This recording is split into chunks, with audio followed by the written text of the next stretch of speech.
Louvado seja nosso Senhor Jesus Cristo, para sempre seja louvado. Vamos fazer a oração de Santo Tomás de Aquino. Criador inefável, Tu que és a fonte verdadeira da luz e da ciência, derrama sobre as trevas da minha inteligência um raio da Tua claridade. Dá-me inteligência para compreender, memória para reter, facilidade para aprender, sutileza para interpretar e graça abundante para falar. Meu Deus, semeia em mim a semente da Tua bondade. Faz-me pobre sem ser miserável, humilde sem fingimento, alegre sem superficialidade, sincero sem hipocrisia, que faça o bem sem presunção, que corrija o próximo sem arrogância, que admita a sua correção sem soberba, que a minha palavra e a minha vida sejam coerentes. Concede-me verdade das verdades, inteligência para conhecer-te, diligência para te procurar, sabedoria para te encontrar, uma boa conduta para te agradar, confiança para esperar em ti, constância para fazer a tua vontade. Orienta, meu Deus, a minha vida, concede-me saber o que tu me pedes e ajuda-me a realizá-lo para o meu próprio bem e o de todos os meus irmãos. Amém. Vamos agora, neste vídeo, estudar uma outra fonte da oração segundo a tradição da nossa igreja. Já vimos a Sagrada Escritura, a liturgia da igreja, e agora o catecismo traz as virtudes teologais. As virtudes teologais são as virtudes da fé, da esperança e da caridade, que também teremos a oportunidade de estudar mais à frente. Então, por que as virtudes teologais, a fé, a esperança e a caridade, elas podem ser consideradas, segundo o catecismo, fonte da nossa oração? Estamos no número 2656. Tá? Diz assim o catecismo nesse número: entra-se na oração do mesmo jeito que se entra na liturgia, pela porta estreita da fé. Na liturgia, se nós não tivermos fé para entender tudo aquilo que está sendo celebrado, perde-se o sentido transcendente. Por exemplo, nós temos muitas pessoas que estudam antropologia, sociologia, e que às vezes estudam os ritos religiosos.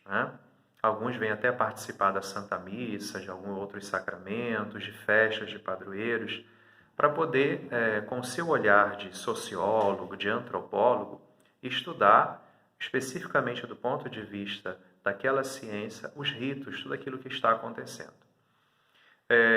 Mas eles não têm um olhar de fé. Por isso que a liturgia, para nós católicos, deve ser vivida com o olhar de fé. E esse olhar da fé diz aqui, pela porta estreita da fé. Porque, de fato, não é fácil, se nós não estivermos nessa fé que Cristo nos dá, que é uma fé exigente, se não tivermos esse olhar de uma fé amadurecida e exigente, nós não vamos entender espiritualmente tudo que está sendo celebrado. E diz que a oração também é do mesmo jeito. De fato, rezar não é fácil. Ter o hábito da oração não é fácil. Precisa renovar esse hábito cotidianamente, porque é muito fácil abandonar a vida de oração, com tantas outras distrações. E ter uma vida de oração é difícil, sim. É como exercitar o corpo, só que nós estamos exercitando o espírito. E não é fácil exercitar o espírito, devido à ferida que o pecado causou dentro de nós. Então, pela porta estreita da fé, se entra na vida de oração. Continua no mesmo número, através dos sinais da sua presença, quer dizer, da presença de Deus, é a face do Senhor que nós buscamos e desejamos. Então, Deus coloca a sua marca no mundo.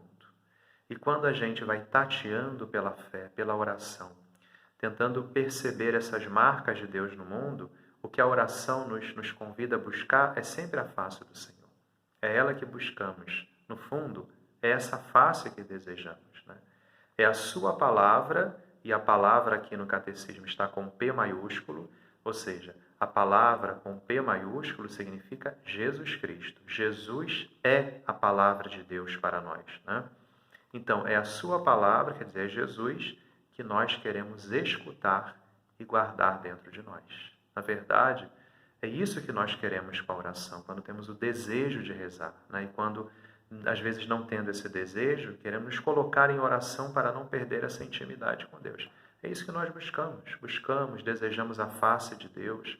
Nós queremos escutar a sua palavra, que é Jesus, e guardá-la em nosso coração. Número 2657. Fala que é o Espírito Santo que nos ensina a celebrar a liturgia na expectativa do regresso de Cristo. Quando a gente celebra a missa, o que a gente fala? Vem, anunciamos, Senhor, a vossa morte e proclamamos a vossa ressurreição. Vinde, Senhor Jesus, né? Então, entra-se pela porta estreita da fé na liturgia e na oração também é preciso de fé para poder rezar. E essa fé, ela é um dom recebido, pode diminuir ou pode aumentar, dependendo dos meios que nós tivermos, que tomarmos mão para poder adubar essa terra, essa planta, digamos assim, que é a fé, para que ela possa crescer, ou essa chama, para que ela possa acender cada vez mais. E é o Espírito Santo que nos ajuda a celebrar a liturgia, porque é Ele que nos introduz nesse mistério que está muito além de nossa compreensão e nos ajuda a perceber que tudo aquilo que nós celebramos na liturgia sacramental é porque o nosso coração está dizendo sempre: vem, Senhor Jesus, vinde, Senhor Jesus. Nós estamos esperando a manifestação da plenitude da sua glória, já que nós ainda não conhecemos a plenitude da glória de Cristo. E o nosso espírito, como diz São Paulo, geme como em dores de parto, esperando essa redenção plena que Jesus ainda vai nos dar, né? Mas não só nos coloca na expectativa o Espírito Santo, mas ele também nos educa para rezar com esperança, né? E aqui vale uma diferenciação entre expectativa e esperança. O Papa Francisco, falando aos sacerdotes de Roma, acho que uns 2 ou 3 anos atrás, ele falava isso com os padres de Roma, né? Existe uma diferença entre ter expectativa e esperança. E a expectativa é aquilo que nós queremos que aconteça, mas nós não sabemos se vai acontecer. E é muito triste uma pessoa que vive de expectativa, porque ela constantemente se frustra, porque ela tem um desejo que aquilo aconteça, mas ela não sabe se vai acontecer. Inclusive pode não acontecer. A esperança é totalmente ao contrário. A esperança é a capacidade de olhar a realidade com o olhar de Cristo. A esperança é a capacidade de iluminar toda a realidade com o mistério pascal de Cristo, o mistério da sua paixão, morte e ressurreição. O mistério de que a morte já foi vencida, que o reino já nos pertence, embora ainda não estejamos nele, né? Então, que Cristo já venceu o pecado e a morte, mas nós ainda caminhamos, entre aspas, nessa penumbra da fé, porque não conseguimos enxergar totalmente, porque essa visão total só nos será dada na glória do reino dos céus, quando enxergarmos a Cristo na plenitude da sua glória, né? Então, o Espírito Santo nos educa a enxergar tudo com esperança, não é com olhar de expectativa. Embora a gente troque uma palavra pela outra muitas vezes, mas não é com olhar de expectativa, é com olhar de esperança, repito. O olhar pascal sobre as coisas, o olhar de Cristo sobre a realidade, que todo o mal já foi vencido, embora nós não consigamos enxergar isso devido ao pecado, que coloca ainda uma cortina nos nossos olhos, né? E vice-versa. Também a oração da igreja e a prece pessoal nutrem em nós a esperança. Então, o olhar de esperança nos faz compreender a celebração litúrgica, porque nós estamos desejando que finalmente o Senhor venha e nos leve para a glória do reino dos céus, onde seremos felizes por toda a eternidade, mas ao mesmo tempo a oração da igreja, a nossa oração pessoal também vai nutrir a nossa esperança, para que a esperança não vire expectativa, mas ao contrário, para que se existir alguma expectativa em nós, na verdade ela se torne esperança, né? Os salmos, particularmente, diz o catecismo, porque trazem uma linguagem de coisas concretas que aconteciam no Antigo Testamento. Os salmos, uma poesia iluminada pelo Espírito Santo, claro, mas que refletem sobre questões concretas do dia a dia, nos ensina a fixar em Deus a nossa esperança sempre, né? Em Deus está sempre a nossa esperança. Por exemplo, no Salmo 40, versículo 2, esperei no Senhor com toda a confiança e Ele atendeu-me, ouviu o meu clamor, né? E Romanos 15, 13 traz o catecismo, que o Deus da esperança vos encha de toda alegria e paz na fé, para que transbordeis de esperança pela força do Espírito Santo. Número 2658 fala que a esperança não engana, porque o amor de Deus foi derramado nos nossos corações pelo Espírito Santo que nos foi dado. Romanos 5,5. Né? Se entramos na oração pela porta estreita da fé, essa oração se mantém firme, porque o Espírito Santo faz brotar em nós a esperança. E se houver expectativa, transforma a expectativa em esperança.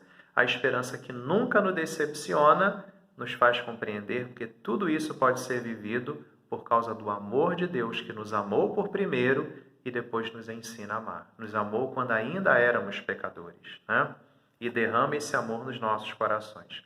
Então, a oração formada pela vida litúrgica, quer dizer, a celebração da igreja, ela também nos ensina a ter uma vida de oração, de uma vida comunitária de oração, mas aprendemos também a ter uma vida pessoal de oração. Vai aurir tudo no amor com que fomos amados por Cristo. Olha, qual é o amor que fomos amados por Cristo? O amor da cruz. Nos amou quando ainda éramos pecadores. E que nos dá a graça de lhe corresponder, amando como Ele nos amou. Sendo Ele o exemplo, nós somos chamados a amá-lo do mesmo jeito que Ele nos amou. Nos entregando, nos sacrificando, deixando de lado os nossos cansaços, nossas preguiças, nossas dificuldades e mantendo firmes a nossa promessa com Deus. Porque aquilo que nos espera é muito maior do que nós pensamos. O amor é a fonte da oração. Então, somente mantemos a vida de oração se realmente amarmos a Deus. Quem bebe dessa fonte atinge os cumes da oração. E traz o catecismo um exemplo de um grande homem, São João Maria Vianney, um sacerdote francês, que inclusive é o padroeiro dos párocos, mas por extensão tornou-se também o padroeiro dos sacerdotes, né? E ele tem uma oração muito bonita, que traz o catecismo falando do amor, né? Diz assim: eu vos amo, ó meu Deus, e o meu único desejo é amar-vos até o último suspiro da minha vida. Amo-vos, ó meu Deus, infinitamente amável, e antes quero morrer a amar-vos do que viver sem vos amar. Amo-vos, Senhor, e a única graça que vos peço é a de vos amar eternamente. Meu Deus, se a minha língua não pode dizer a todo momento que vos amo, quero que o meu coração o repita tantas vezes quantas eu respiro. Ave Maria, cheia de graça, o Senhor é convosco, bendita sois vós entre as mulheres e bendito o fruto do vosso ventre, Jesus. Santa Maria, Mãe de Deus, rogai por nós, pecadores, agora e na hora de nossa morte. Amém. Jesus, manso e humilde de coração, fazei o nosso coração semelhante ao vosso. Fiquem na paz de Deus.